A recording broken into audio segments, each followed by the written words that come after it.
नमस्कार, राधे राधे। मैं सच्चिदानंद सिंह कुशवाहा। महादेव शिव को प्रसन्न करने के लिए कई प्रकार से उनका पूजन किया जाता है, उनकी आराधना की जाती है। हिंदू धर्मशास्त्र के ग्रंथ नारद पुराण में सोमवार व्रत का उल्लेख किया जाता है। मान्यता के मुताबिक सोमवार व्रत में 3 पहर की उपवास रखी जाती है, अर्थात शाम के वक्त व्रत खोल दिए जाने का विधान है। सोमवार व्रत की कथा के अनुसार एक नगर में एक साहूकार रहता था जो बहुत अमीर और धनवान था।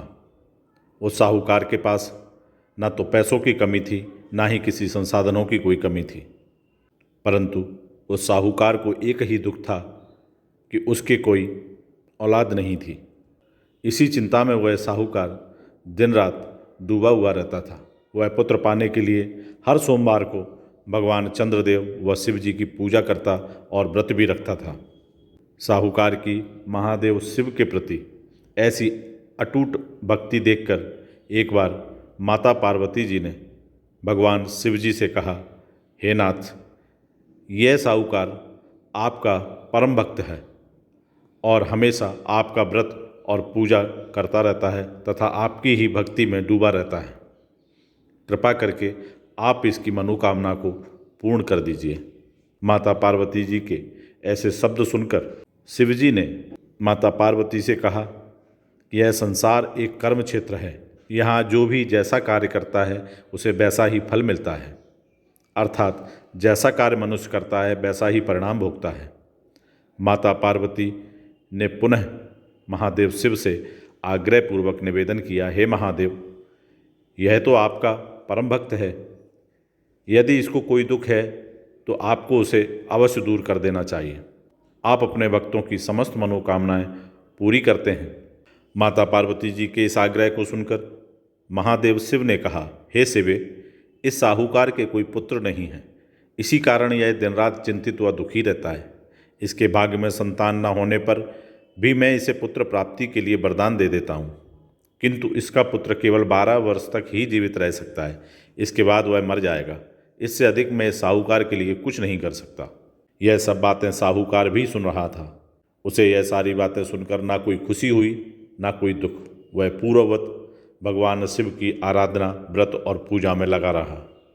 काफ़ी समय निकल जाने के बाद उस साहूकार की पत्नी गर्भवती हो गई और 10वें महीने में उसने एक बहुत ही सुंदर पुत्र को जन्म दिया। साहूकार के घर में बहुत खुशियां मनाई गईं, किंतु साहूकार ने अपने पुत्र की 12 वर्ष की उम्र जानकर कोई खुशी प्रकट नहीं की और इस संबंध में किसी को कोई भेद भी नहीं बताया। वह बालक धीरे धीरे बड़ा होने लगा। जब वह बालक 11 साल का हो गया तो बालक की माता ने साहूकार से उसके विवाह के लिए कहा, किंतु साहूकार ने कहा कि मैं इसे पढ़ने के लिए काशी भेजूंगा। साहूकार ने अपने साले को बुलाकर कहा कि तुम इस बालक को काशी पढ़ाने के लिए लेकर जाओ और इसे विधिपूर्वक शिक्षा ग्रहण करवाओ। साहूकार ने उसको बहुत सा धन धान्य देकर कहा कि रास्ते में जहाँ कहीं भी ठहरो वहाँ यज्ञ और ब्राह्मणों को भोजन जरूर कराते जाना। इस प्रकार वह दोनों मामा भांजे रास्ते में यज्ञ करते, दान देते और ब्राह्मणों को भोजन कराते जा रहे थे। साथ ही जो भी ब्राह्मण रास्ते में मिलते उनकी सेवा में कोई भी कमी नहीं बरत रहे थे। रास्ते में एक शहर पड़ा। उस शहर में राजा की कन्या का विवाह था। एक अन्य राजा का लड़का बारात लेकर आया था, लेकिन वह एक आंख से काना था। लड़के के पिता को इस बात की चिंता थी कि वर को देखकर कन्या के माता पिता विवाह में किसी प्रकार की अड़चन न डालें। इसी कारण जब उन्होंने साहूकार के अति सुंदर बेटे को देखा तो उसके मन में विचार आया कि क्यों न इस लड़के से विवाह का कार्य पूर्ण करा लिया जाए। यह विचार कर उसने लड़के और उसके मामा से कहा, यदि आप फेरे व कन्यादान का कार्य पूर्ण करा देंगे तो आपकी बड़ी कृपा होगी और हम आपको बहुत सारा धन और धान्य देंगे। साहूकार के लड़के और उसके मामा ने इस बात को स्वीकार कर लिया। विवाह का काम भली प्रकार से पूरा हो गया। जब वह लड़का जाने लगा तो उसने चुपके से राजकुमारी की चुनरी पर लिख दिया कि तेरा विवाह मेरे साथ हुआ है, लेकिन जिसके साथ तुम्हें भेजा जाएगा वह एक आंख से काना है। मैं काशी को जा रहा हूँ। राजकुमारी ने जब इस प्रकार लिखा पाया तो उसने काने राजकुमार के साथ जाने से इनकार कर दिया और कहा कि यह मेरा पति नहीं है। मेरा विवाह जिसके साथ हुआ है वह काशी जी गया है। राजकुमारी के पिता ने यह सब सुना तो उसने अपनी पुत्री को विदा करने से साफ इनकार कर दिया।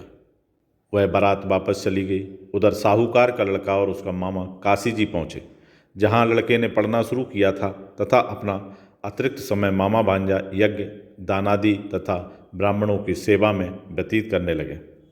इस प्रकार कई महीने बीत गए। जब लड़का 12 साल का हुआ तो उस दिन लड़के के मामा ने यज्ञ का आयोजन कर रखा था। अचानक ही लड़के की तबीयत खराब हो गई। लड़के के मामा ने कहा कि अंदर जाकर सो जाओ। लड़का अंदर जाकर सो गया। थोड़ी देर पश्चात लड़का मर गया। जब लड़के के मामा ने देखा कि वह मर गया है तो वह बहुत दुखी हुआ। उसने सोचा कि मैं पहले यज्ञ पूरा कर लूँ तब कुछ सोचूंगा। लड़के के मामा ने यज्ञ पूरा किया और फिर रोना प्रारंभ कर दिया। वह बहुत ज़ोर ज़ोर से रो रहा था। संयोगवश शिव जी और माता पार्वती उधर से जा रहे थे। माता पार्वती जी ने भोलेनाथ से कहा, हे नाथ, कोई दुखी व्यक्ति रो रहा है, उसके कष्टों को दूर कर दो। जब शिव जी और माता पार्वती जी वहाँ पहुँचे तो उन्होंने देखा कि वहाँ पर एक लड़का मरा हुआ पड़ा है। तब पार्वती जी ने देखते ही लड़के को पहचान लिया। माता पार्वती जी ने लड़के के मरने का कारण पूछा तो महादेव ने बताया, इस लड़के की आयु इतनी ही थी, ये अपनी आयु पूर्ण कर चुका है। तब माता पार्वती जी ने विनम्रतापूर्वक कहा, हे महादेव, कृपा करके आप इस लड़के को जीवित कर दीजिए। माता पार्वती की बात सुनकर शिव जी ने लड़के को पुनः जीवित कर दिया। शिव जी की कृपा से लड़का जीवित हो गया। शिव शंकर व पार्वती जी शिव धाम चले गए। उस बालक ने अपनी शिक्षा पूरी की तथा शिक्षा पूरी होने के बाद लड़का और उसका मामा पहले की तरह यज्ञ करते, ब्राह्मणों को भोजन कराते हुए तथा दान दक्षिणा देते हुए अपने घर की ओर वापस चल दिए। रास्ते में दोनों उसी शहर में आए जहाँ पर उस लड़के की शादी हुई थी। वहाँ पहुंचकर दोनों ने यज्ञ करना शुरू कर दिया। जब वे दोनों यज्ञ कर रहे थे तो उस लड़के के ससुर यानी वहाँ के राजा ने, जो उधर से घोड़े पर बैठकर अपने सेवकों के साथ जा रहा था, उसने लड़के को पहचान लिया। राजा ने महल में ले जाकर दोनों की खूब सेवा की। कुछ समय राजा के महल में रहने के बाद लड़के ने राजा से जाने की आज्ञा ली। राजा ने अपनी लड़की को लड़के के साथ विदा किया और साथ में बहुत सा धन धान एवं दास दासियों को भी भेज दिया। जब वह लड़का अपने शहर में आया तो लड़के के मामा ने कहा, पहले मैं तुम्हारे माता पिता को तुम्हारे आने की खबर बताता हूँ, तब तक तुम यहीं पर विश्राम करो। घर आकर उसने देखा कि उसके बहन और बहनोई छत पर बैठे हुए हैं और उन्होंने यह प्रण कर रखा है कि यदि उनका बेटा जीवित लौट आया तो वह छत से नीचे उतर आएंगे, नहीं तो छत से कूदकर अपने प्राण त्याग देंगे। लड़के के मामा ने जब यह समाचार उन्हें सुनाया कि उनका लड़का जीवित लौट आया है तो उन्हें विश्वास नहीं हुआ। तब लड़के के मामा ने सौगंध खाकर कहा कि आपका पुत्र अपनी स्त्री और बहुत से दास दासियों सहित घर आया है। तब साहूकार और उसकी पत्नी छत से नीचे उतर आए तथा प्रसन्नता के साथ अपने बेटे और बहू का स्वागत और सत्कार किया। सभी लोग प्रसन्नता के साथ रहने लगे।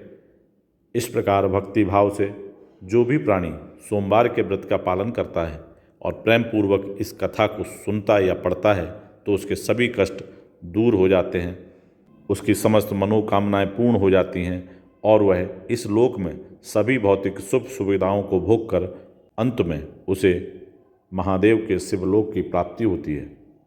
आप सभी का जीवन मंगलमय हो। महादेव भोलेनाथ की कृपा सब पर बनी रहे। इन्हीं शुभकामनाओं के साथ फिर मिलूंगा एक नए वीडियो में। तब तक आप सभी स्वस्थ रहें, हंसते रहें, मुस्कुराते रहें। जय श्री राधे राधे।